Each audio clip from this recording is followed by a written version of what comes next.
बिस्मिल्लाहिर्रहमानिर्रहीम। अस्सलामुअलैकुम। कायद-ए-आज़म मोहम्मद अली जिन्ना और ज़िक्र परचम की तैयारी का। सामीन, कायद-ए-आज़म की याद ही हमारा सरमाया, हमारा विरसा है। कायद-ए-आज़म की हिस्से मज़ाह के हवाले से एक दिलचस्प वाक़या जो जनाब अब्बास अहमद अब्बास ने दर्ज किया है। वो लिखते हैं, आखिरी मरतबा मैंने कायद-ए-आज़म को इस दिन देखा जब उन्होंने 10 अगस्त को दिल्ली में आखिरी प्रेस कॉन्फ्रेंस बुलाई थी। इनकी कोठी का एक छोटा सा कमरा भरा हुआ था, बला की गर्मी थी, सिर्फ एक पंखा था जिसका रुख कायद-ए-आज़म की तरफ फेर दिया गया। कायद-ए-आज़म इस दिन बहुत खुश थे क्योंकि वो पाकिस्तान जो 10 करोड़ मुसलमानों के ख्वाब की ताबीर था अब बन रहा था। इस दिन मैंने उनकी पहली मरतबा प्रेस कॉन्फ्रेंस देखी। उनके जवाबात चुभते हुए होते थे। एक हिंदू ने उनसे पूछा, पाकिस्तान क्या दीनी रियासत होगी? उन्होंने कहा, दीनी रियासत का क्या मतलब है? हम सब मुसलमान हैं, अलबत्ता ख्वाह मुखा बेसोचे अल्फाज इस्तेमाल करने से क्या हासिल है? एक और शख्स ने लुकमा दिया कि इनका मतलब है मुल्लाओं की हुकूमत। कायद-ए-आज़म ने फरमाया, हिंदुस्तान की शक्ल में पंडितों की हुकूमत के बारे में क्या राय है? और कहकों से कमरा गूंज उठा। दूसरा वाक़या पाकिस्तानी परचम के बारे में है। तहरीक आज़ादी के रहनुमा, मुस्लिम लीग के लीडर और पंजाब के साबिक़ गवर्नर सरदार अब्दुल रब नश्तर मरहूम का एक मज़मून पाकिस्तानी परचम का पस मंज़र के ज़ेर अनवान हफ्ता रोज़ा चट्टान लाहौर में 19 फरवरी 1962 को शाया हुआ था।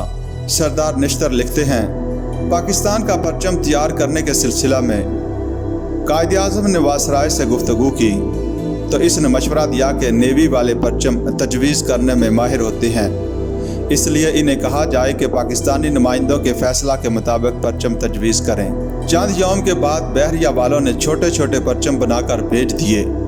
किसी में सफ़ेद रंग दोनों तरफ और दरमियान में मुस्लिम लीग का झंडा था, किसी में सफ़ेद रंग लकड़ी की तरफ और मुस्लिम लीग का परचम दूसरी तरफ, और किसी में इसका उल्ट। एक साहब को आखिरी इंतखाब के लिए चंद नमूने पेश हुए। दोनों तरफ सफ़ेद रंग और बीच में मुस्लिम लीग के झंडे वाला नमूना तो भला नहीं लगता था, इसलिए उसे रद्द कर दिया गया। बाकी 2 नमूनों पर बहस हुई और आखिरकार मौजूदा परचम का इंतखाब किया गया।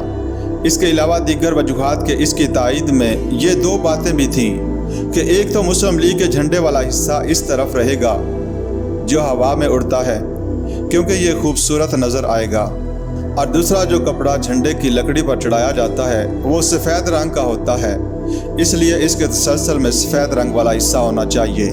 दौरान गुफ्तगू कायद-ए-आज़म ने फरमाया कि यह बेहतर ना होगा कि पाकिस्तान के 5 सूबों की नुमाइंदगी के लिए परचम में 5 सितारे रखे जाएं। सरदार अब्दुल रब नश्तर लिखते हैं, मैंने अर्ज़ किया कि पाकिस्तान के साथ रियासतों का इल्हाक होगा और कई वजूहात से हमारे सूबों में कमी बेशी का इम्कान है, इसलिए अगर यूनिटों की तादाद में तब्दीली वाक़ई हो गई तो वक्तन फ़वक्तन सितारों की तादाद बदलना पड़ेगी, और अगर ना बदलें तो 5 सितारे बेमानी होकर रह जाएंगे।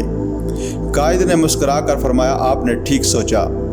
आखिरकार यही तय पाया कि एक सितारा ही रहेगा क्योंकि मुस्लिम लीग के झंडे में एक ही सितारा है और उसे बार बार तब्दील करना नहीं पड़ेगा। बहरिया वालों को इस इंतखाब की इतलाह दी गई और उन्होंने वो फार्मूला तैयार कर दिया जिसके मुताबिक पाकिस्तान का परचम बनाया जाता है।